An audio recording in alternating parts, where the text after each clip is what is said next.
అందరికీ నమస్కారము. ఇప్పుడు మనము అచ్యుతాష్టకం చూద్దాము.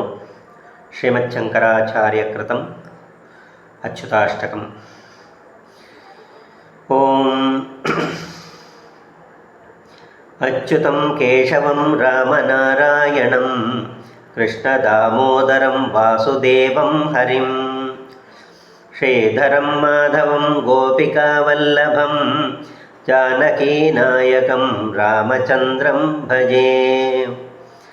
अच्युतं केशवं सत्यभामाधवं माधवं श्रीधरं राधिकाराधितं इन्दिरामन्दिरं चेतसा सुन्दरं देवकीनन्दनं नन्दजं सन्दधे.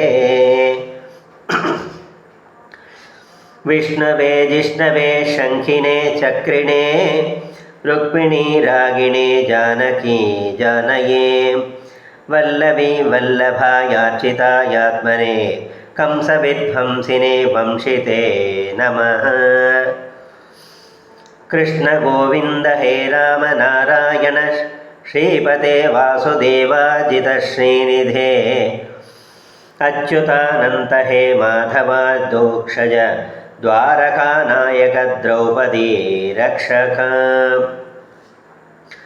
राक्षसक्षोभितः सीतया शोभितो दण्डकारण्यभूपुण्यताकारणं लक्ष्मणे नान्वितो वानरैः सेवितो गस्य सम्पूजितो राघवः पातु माम्. धेनुकारिष्टको निष्ठकृद्वेषिणां केशिहा कंसहृद्वंशिका पादकः पूतना कोपकः सूरजाखेलनो बालगोपालकः पातु मां सर्वदा. विद्युदुद्योतवत् प्रस्फुरद्वासनं प्रावृडम्बोधनप्रोल्लसद्विग्रहं सव्यया मालया शोभितोरस्थलं लोहिताङ्घ्रिद्वयं वारिजाक्षं भजे. कुञ्चितैः कुन्तलैर्भ्राजमानाननं रम्यमौलिं लसत्कुण्डलां गण्डयोः हारकेयूरकं कङ्कणप्रोज्ज्वलं किङ्किणीमञ्जुलं श्यामलं तं भजे.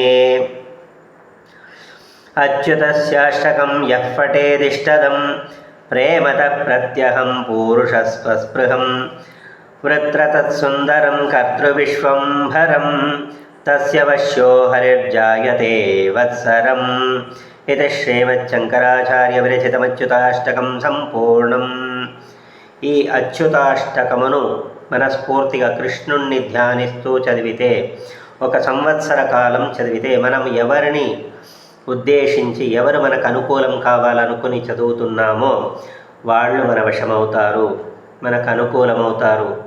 కుటుంబంలో కలహాలున్నా సరే ఈ అచ్యుతాష్టకమును సాయంత్రం వేళలో సంధ్యాదీపం వెలిగించి ఎవరైతే ఇంట్లో పఠిస్తారో కొంచెము సాంబ్రాణి పొగ వేసి దీన్ని పఠిస్తే ఇంట్లో కలహాలు తొలగిపోతాయి, కుటుంబ కలహాలు తొలగిపోయి మనశ్శాంతి, కుటుంబ అన్యోన్యత కలుగుతుంది.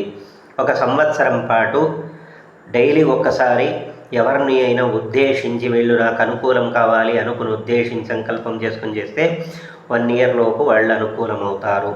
ఇది అత్యద్భుతమైన శంకరాచార్య కృత అచ్యుతాష్టకం. నమస్కారం.